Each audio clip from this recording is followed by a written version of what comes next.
আসসালামু আলাইকুম। দুর্দান্ত ফর্মে আছেন পাকিস্তানি ব্যাটার সাইম আয়ুব। ২টা সেঞ্চুরি করেছেন, তার আগে একটা 98 প্লাসের ইনিংস তিনি খেলেছেন। সবকিছু মিলিয়ে ক্যারিয়ারের একটা সাবলাইম টাচে এই মুহূর্তে রয়েছেন। তবে তার সবগুলো শটের মধ্যে সবচেয়ে বেশি উল্লেখযোগ্য হচ্ছে অন সাইডে তিনি যে ফ্লিক অফ দ্য রিস্ট শটগুলো খেলেন বা যে ধরনের শটগুলো আমরা তার কাছ থেকে দেখি, এই শটগুলো সবচাইতে বেশি ফ্যাসিনেটিং আমার কাছে মনে হয়। এবং এই ধরনের শট খেলার ক্ষেত্রে তার একটা কমন প্যাটার্ন বা কমন ব্যাটিং বায়োমেকানিক্স কিন্তু লক্ষ্য করা যায়, কমন মুভমেন্ট লক্ষ্য করা যায় এবং ওই জায়গাটাই বোঝা যায় যে আসলে তার বেসিক অনুযায়ী তিনি আসলে কতটুকু শার্প থাকার চেষ্টা করেন। আমি আপনাদেরকে 4টা কেস দেখাবো, সেক্ষেত্রে 2টা ইন্টারন্যাশনাল ক্রিকেটে আর 2টা পিএসএলে। একটু খেয়াল করে দেখবেন যে একদম সিমিলার ওয়েতেই তিনি তার ফ্লিক শটগুলো খেলেন, যে কারণে তিনি এত অ্যাকুরেটলি খেলতে পারেন।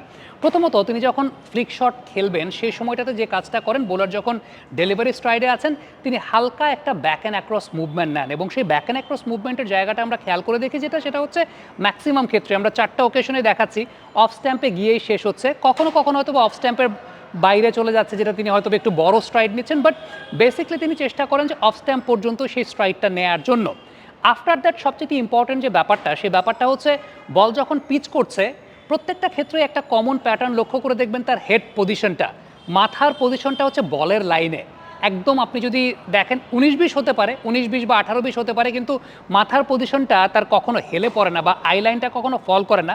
ম্যাক্সিমাম ক্ষেত্রে যে বিষয়টা ঘটে সেটা হচ্ছে হেড পজিশনটা along the line of the ball, ball ঠিক যে জায়গাটায় পিচ করছে তার হেড পজিশনটাকে আপনি অলমোস্ট ওই জায়গাটাই দেখতে পাবেন।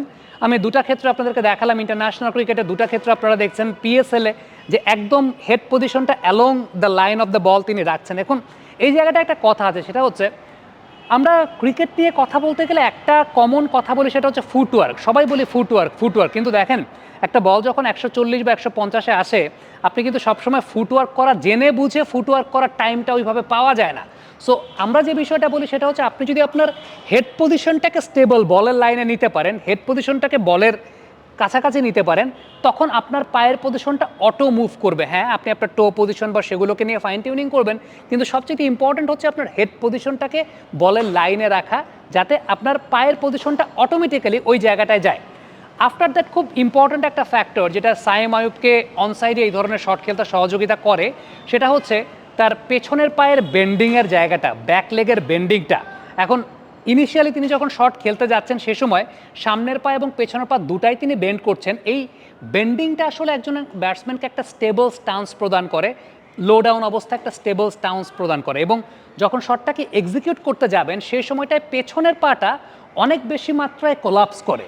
পেছনের পাটা অনেক বেশি মাত্রায় কোলাপস করার কারণে যে বিষয়টা হয়, হিপ পজিশনটা ওপেন হয়ে যায়।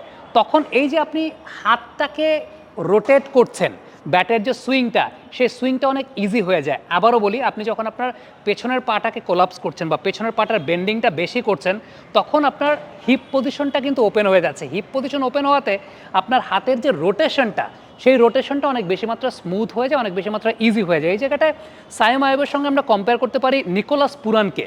আপনি খেয়াল করে দেখবেন নিকোলাস পুরান যখন শট খেলেন, ম্যাক্সিমাম ক্ষেত্রেই নিকোলাস পুরানের ব্যাক লেগটা কিন্তু বেন্ড থাকে, পেছনের পাটা কিন্তু কোলাপস করে, এবং এই পেছনের পাটা কোলাপস করার কারণেই আলটিমেটলি তার ব্যাট সুইংটা অনেক বেশি মাত্রা স্মুথ হয়। এটা রংপুর রাইডার্সে যখন নিকোলাস পুরান খেলতে এসেছিলেন, তখন একটা কনভারসেশনে নিকোলাস পুরান এটাই বলছিলেন যে আলটিমেটলি এই প্যাটার্নটা তার ক্ষেত্রে কাজে দেয়, যে back লেগের বেন্ডিংটা, then ultimately shot negotiate করাটা। এবং ব্যাক লেগের বেন্ডিংটা থাকলে যে বিষয়টা ঘটে সেটা হচ্ছে হ্যান্ড সুইংটা স্মুথ হয় বা স্পেস পাওয়া যায়।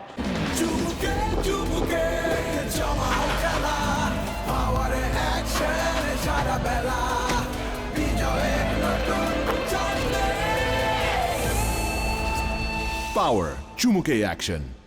সাইম আয়ুবের ক্ষেত্রেও আমি ঠিক এই সিমিলার প্যাটার্নটাই দেখেছি, যে ওই ব্যাক লেগের বেন্ডিংটার কারণে তার হ্যান্ড সুইংটা অনেক বেশি মাত্রা স্মুথ হয় এবং কাজটা অনেক সহজ হয়ে যায়, যে কারণে লেগ সাইডে ওই শটগুলো খেলতে পারেন। এখন প্র্যাকটিস প্রত্যেকটা ব্যাটসম্যানের যখন একটা স্ট্রং জোন থাকে, সেই স্ট্রং জোনের বায়োমেকানিক্সটা তার ক্ষেত্রে অনেক বেশি মাত্রা শার্প থাকে, বা ওই পার্টিকুলার বায়োমেকানিক্সটা তার জন্য অনেক সুন্দরভাবে কাজ করে দেখেই তিনি সেই কাজটা করতে পারেন।